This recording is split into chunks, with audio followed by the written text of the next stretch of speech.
Hi, so this is part 2 of the Dewi Evans and Betty George video, and she asks him,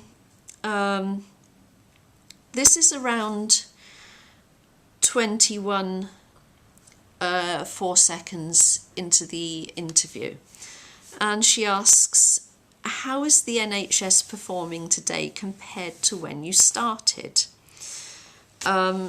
So he says it's doing well. People are glad of the service. It's saving lives. That's good.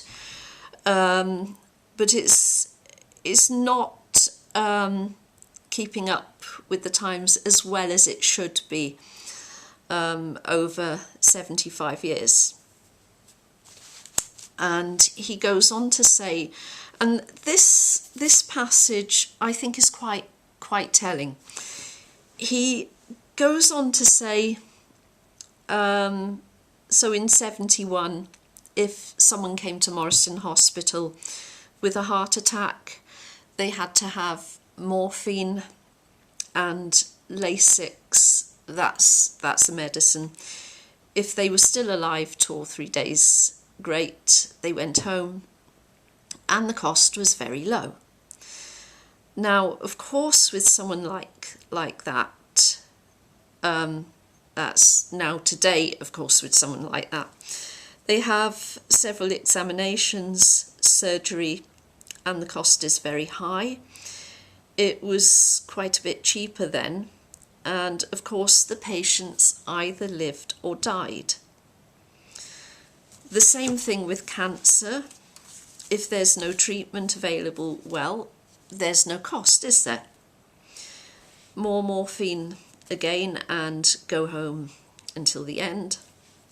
But now, of course, there's all sorts of treatments, radiotherapy, chemicals, chemo, surgery, complicated care, and often, therefore, the cost itself, complicated care, and more often. Therefore, the cost itself has risen, and of course, because of the success of the NHS, more people are living older and living longer and becoming older. This doesn't save money.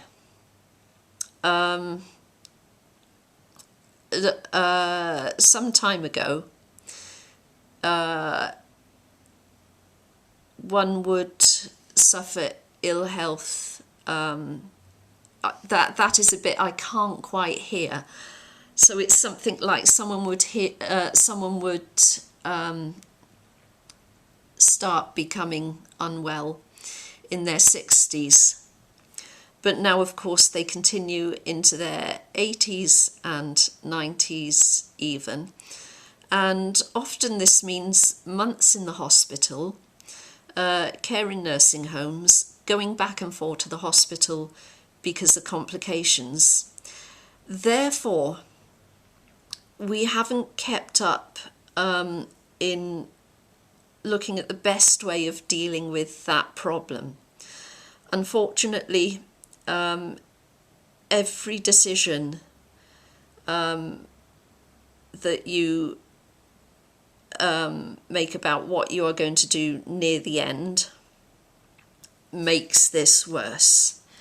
So that little passage is interesting. Now, these are actually, to give him a little bit of slack, these are genuine points and considerations in the health service. You know, how do we spend money? How do we economise?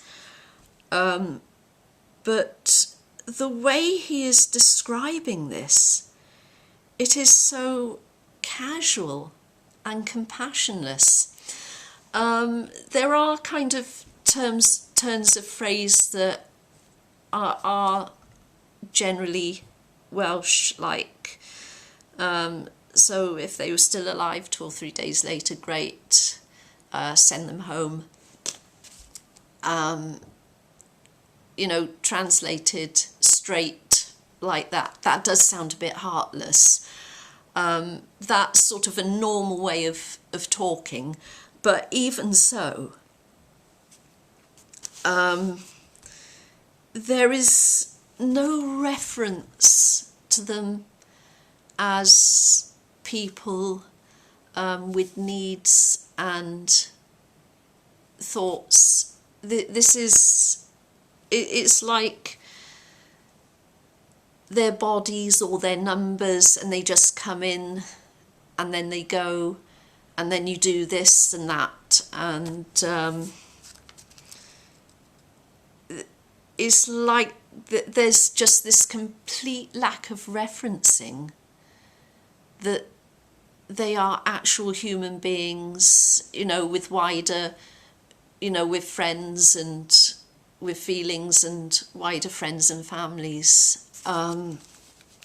So that I did find really quite striking. Now, he goes on to talk a bit about the health service, and oh, I've missed something out from the last bit. So he was talking about his career as a paediatrician, and he started this this service. It was a fairly local service in the Swansea area, and he says, I created this service from nothing. Maybe he did. I mean, you know, it's certainly an achievement, but that is something you really wouldn't say. And you certainly wouldn't say that in Welsh, actually. That really is quite boastful. So, and that is kind of very typical narcissistic. Well, I did it from nothing. You would actually say that another way. I mean, people do, you know, start up charities and start up services, but you talk a bit more about the process. Well, I had this idea, and you know, I did this.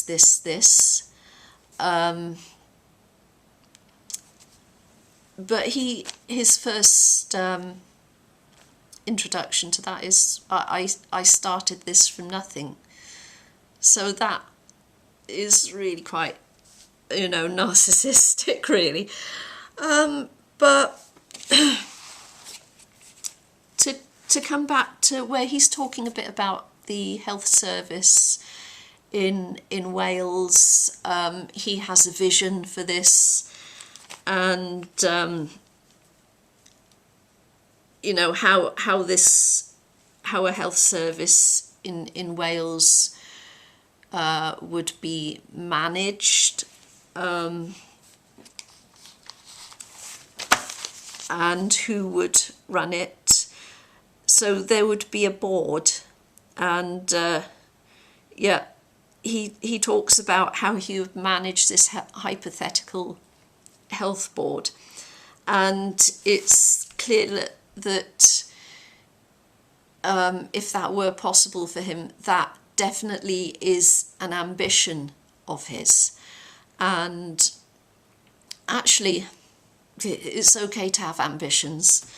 I don't think I'd like to be a patient on a health board that he's managing, because you know, if you got ill, well, he'd, you know, shuffle you off home and not spend money on you at the nearest